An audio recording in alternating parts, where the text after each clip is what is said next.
緊張する必要はない。我々が力を合わせれば敵は倒せる。敵が有効射程圏内に入った。狙撃を開始する。Hello people and welcome back to News Review.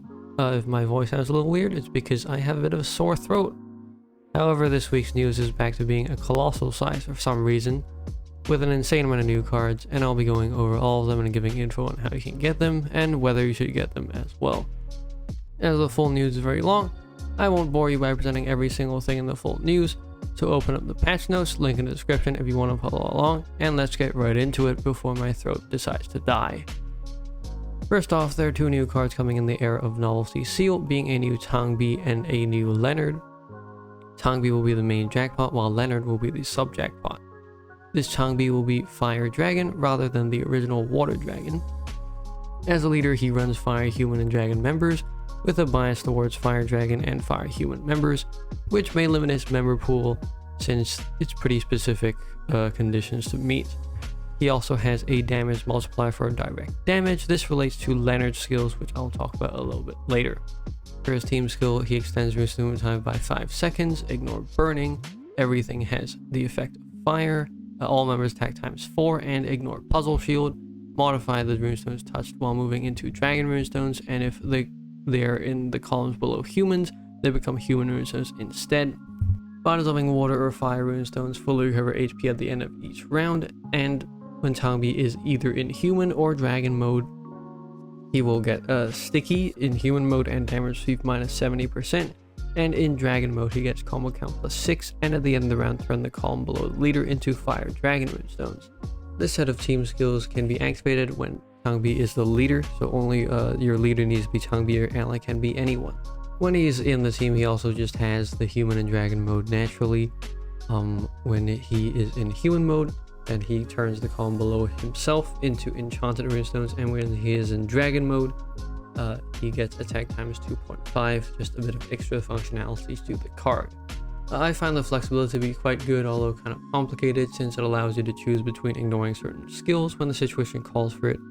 Once again, it would be better to just have everything at the same time, but that would probably make it too OP. The last bit of the team skill is a stat boost with Leonard, where they both get HP, attack, and recovery base value times 1.6, and skill CDs minus 6 after entering a stage, and after dissolving runestones, Tangbi and Leonard and Hong Ai's skill CD minus 1.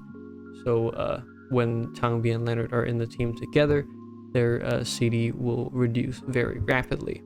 Moving on to his active, Tangbi is the first ever fire card and the first ever dragon card to ignore death damage, which is very valuable indeed. This is CD 6, by the way. The fourth ever dragon to ignore initial shield, which really shows how lacking the dragon member pool is, and the second ever dragon to ignore anti-runestone shield after Karū, the black gold that has recently returned. He can either be in human mode or dragon mode. For the human mode, it's restore the board and ignore initial shield, and for the dragon mode, it's water and fire single dissolve, and human and dragons ignore anti-runestone shield. For his bond skills, he launches extra attack and also gets a combo count plus 2 if you have Leonard. Nothing really that special. And moving on to Leonard, as a leader, it's nothing too special in the leader department. The team skill is kind of unique, but I feel like it's probably impractical. You get plus 3 seconds of movement time, ignore sticky, turn the first 8 runestones touch while moving into enchanted fire runestones by dissolving one or more groups of 9 or more runestones. At the end of the round, turn 9 runestones at fixed positions into enchanted fire runestones, so you'll get a 3x3 square somewhere on the board, I don't really know where. By dissolving one or more groups of 9 or more runestones in a 3x3 square, damage will be dealt regardless of duet elemental shield, trio elemental shield, and quartet and quintet elemental shield. So that's that right there. And then by dissolving one or more groups of 16 or more runestones in a 4x4 square, all members attack times 2 and ignore fixed combo shield. Fire is everything. The effect of fire runestones increases by 300%, and for each water or fire runestone dissolved in the first batch, combo count plus 2 to the max plus 20. This is an interesting idea, but probably impractical, especially since 4x4 squares take up a huge portion of the board. It does ignore some stuff, listed here, but unless you're ignoring literally everything, I feel like dissolving a 4x4 square is a very imposing requirement to have in order to get the maximum benefit out of the card. Moving on to his active, this is CD6. I forgot to write that. Deal a fire damage of 100 million to all enemies. If the leader is a human or dragon, deal a fire damage of 300 million instead. For now, the character's attack time is 5, and the character's damage ignores equal combo shield, enchanted runestone shield, and defense. This is just a high, damage cannon, but other than that, very specific use case, only ignores equal combo shield. It's basically given that all direct damage can ignore enchanted and defense at this point of the game's meta, I guess. And lastly, probably, the most essay-like out of all the skills. This just takes up like an entire image. This is a combined skill. People are saying this is like the OC version of Tanjiro and Nezuko, or I do think it's kind of based off that. Restore the board, explode the board after that to generate a fixed board of enchanted water, fire, and heart runestones. For 2 rounds, water and fire can resolve singly, and then until 30 runestones of the specified attributes are dissolved, add 4 times the attack of Cang and Leonard to the attack of Cang, whose skill is activated. Members except Cang and Leonard whose skills are activated launch no attack, and Cang and Leonard whose skills are activated ignore runestone combo nullifying, combo seal, anti-runestone shield, and equal combo shield. Now I will say, although this looks good and the effect is good, most combined skills that have come out in the past are normally just not used. Not because they're bad, but because they require 2 member slots, so the payoff has to be really good in order for it to be worth it. So it will be interesting to see whether this one surprises me, since I feel like this is good, but it's not like disproportionately good to the fact that, it will be actually used at a high rate. This is what the fixed board looks like. If I didn't already show it in the intro, just a more detailed look at it. This is very nice. If you just move the row of runestones down the middle, you get like a ton of single dissolve that way.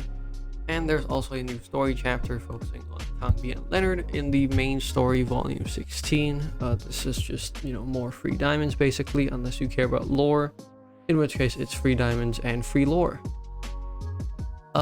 There is once again a new realm exploration. This is a new-ish mode that came out once before that involves getting maze blocks. It's pretty intuitive, and it's way better to play it yourself to understand when it comes out, instead of me trying to explain it right now with, nothing on hand. The first new card that's in here is a new Elpis, a dark human this time, CD5. Turn the 3 columns on the right into enchanted human light and dark of fixed numbers and fixed positions. If there is a hope-bringing traveler Enkidu in the team, explode the columns instead. This is a unreleased card. For 1 round of humans and gods, each launch 1 extra non-attributive attack. Non-attributive attacks are always interesting, but exploding half the board sucks as always. The new Enkidu will almost certainly explode the left half of the board, which also makes him suck unless he comes with an actual good effect, so that's rather unfortunate. Next up is Spencer, a water beast. CD6, freeze the enemy for 1 round, clear the negative state of frozen runestones, touch while moving. Beast launches 2 extra attacks, and if an enemy is defeated by direct damage or attack damage, the character's skill CD -2.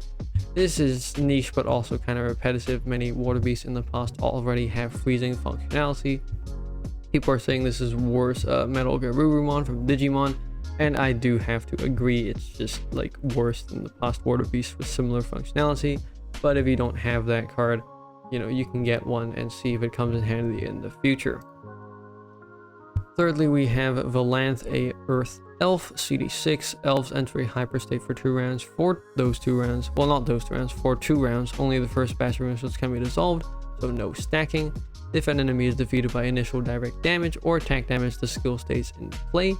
When all members have the same recovery basic value, turn the runestones touch while moving into enchanted runestones. This is an enchanted trail. After dissolving runestones, the first batch of runestones to be dropped in the column below each elf will be enchanted runestones of the corresponding member's attributes. So basically an attack boost without any explicit multiplier. This is a very strange card. It seems like an attack booster with no real attack boosts written in the card. It seems to just be utility. I'm not sure, whether cards nowadays, make use of this. The elf leaders I can think of, obviously, are the new Elvish Perennials, the ALO stuff, and also Daji. Daji, the first thing I thought of, because this card mentions Enchanted Trail, Daji does not generate enchanted runestones herself, so maybe this is fine.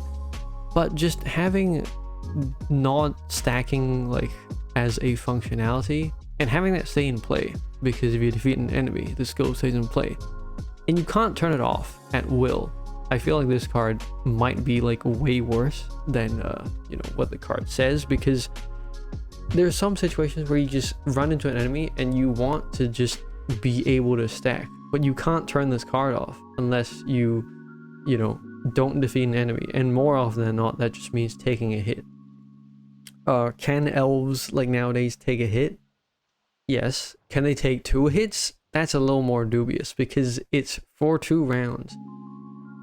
And I'm pretty sure with the wording this card says, and with the past cards that have similar wording, you have to basically go through 2 rounds without satisfying the conditions. So I think this is like very troublesome if you want to try and use it. However, there's also the possibility that someone will find this card to be useful, and you know, it'll be seen. So I don't know. Moving on, finally, protagonists are getting their VR. This is long awaited. Their VR is actually quite good. I haven't done the damage calculations. They did change the team skill and leader skill, but these cards suck as leaders, so let's just, you know, quickly skip past that. In the original form, for their active, it's all CD6. Their actives are all the same, by the way. It's just the attribute is different. If leader is a human, restore the board, extend rune time to 20 seconds, and add 3 rows at the top of heart and enchanted runestones of the character's attribute. These are fixed numbers and fixed positions. I believe this is just 6 columns of alternating 3 heart, 3 attributive, 3 heart, 3 attributive, and so on.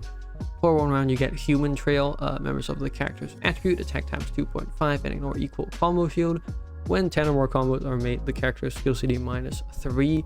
I think this added functionality makes them usable and quite useful once again.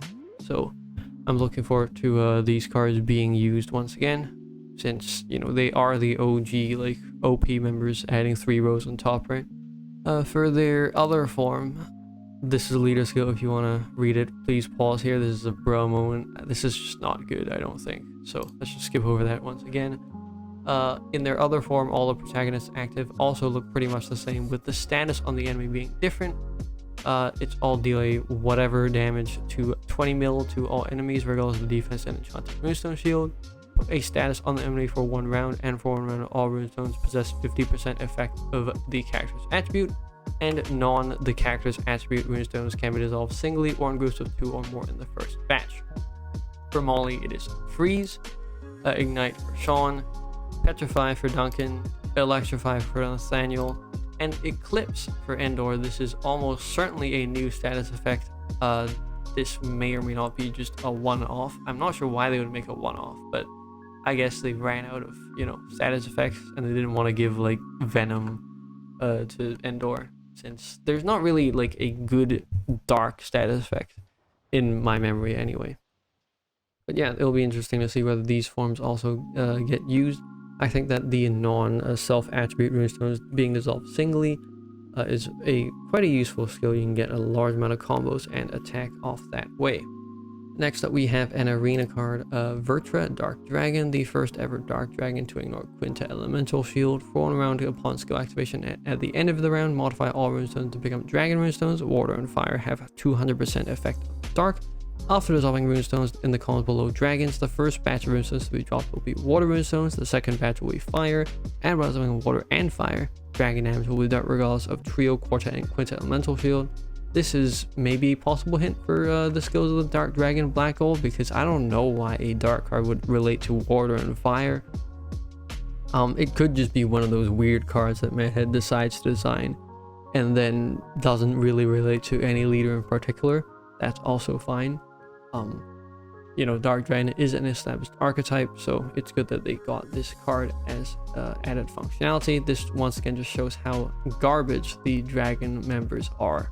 And then there's a new battle pass card as well, Dark Demon Doris CD6. Tap 2 runestones to turn that type runestone into enchanted demon dark runestones. 4 round dark members and demons ignore puzzle shield, and by dissolving 15 or more runestones, dark and demon attack times 2.2.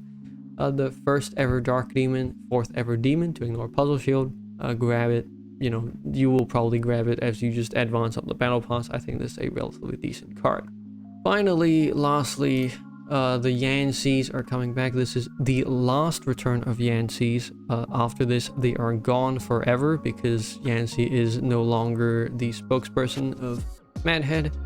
She has been for like, I don't know, 10 years or something, I think, from the very beginning of the game, around that time. But yeah, this is the last return. Yanxis are technically a collab card, but you know, this is it. This is the last return of Yanxis. It's because they didn't communicate it well last time.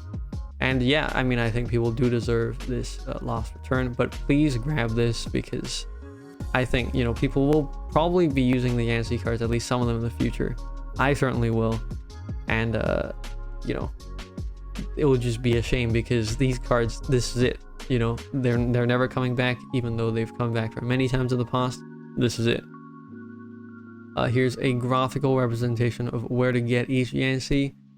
The patch notes does have this table. I just like put all the images there myself. I spent way too much time on this. So you leave a comment below if you want me to do another video of me actually showing where to get these when they come out in game. These cards right up here are like the ultimate stage bi-weekly. The stage, basically the cards you can get through beating stages originally. These two are black golds. They are discounted. They each cost basically 120 diamonds now because you get because you use 3 diamonds on summoning instead of 5. These cards can just be bought for 50 in like a special shop. This card's an arena. This card's really nice. This card is just consuming stamina. This card is signing in, and this card is 10 chrono travel stamps. Please do not spend your chrono travel stamps. This C, Yanxi, whatever. What is this? This is C. This is very, very useful, light elf. So do not spend your chrono travel stamps if you want this card and you don't have it. Lastly, it's the tier list for Changbi and Leonard. I think that Changbi is a usable leader, but nothing special, which does follow the price point and trend of the past era of novelty cards. His active is pretty good and may come in handy for the Dark Dragon Black Gold coming up. Leonard, however, is rather useless on his own. Most of his functionality comes with being paired with Changbi for the stat boost or the combination skill. Moving on to the free tier list, all the Realm Exploration cards are rather trash. Elpis is just kind of useless, Spencer is not very good, and Valanth is very weird, as I talked about before. I didn't put the protagonists in here because they're literally freer than free. I think the game hands them out to you upon starting the game nowadays. I'm assuming everyone already has them maxed, and if you don't, it's so easy to max them. I'm pretty sure there's no place to even farm them, so, you know, that being said, they are really good and you should VR them. They're really good members. Vertra is relatively unique and is ranked a little higher than other cards with similar skills because dragons just don't have good members. Doris I think is pretty good since she solves a relatively common skill, and Dark Demon is an established archetype, so I put it in mid tier. Before I end off, there is one returning ultimate stage card for this week, Scrack, a pretty good Earth Elf card, so grab one if you don't have her already, and also Corrupted Gem's skin will be in the shop. This does give a pretty sizable stat boost to the card, so be sure to grab it. That's it for this week's news review. Leave a like if you liked it, comment below if you have anything to say to me, and subscribe if you like in general. It really helps the channel out, and I'll see you in the next video. See ya!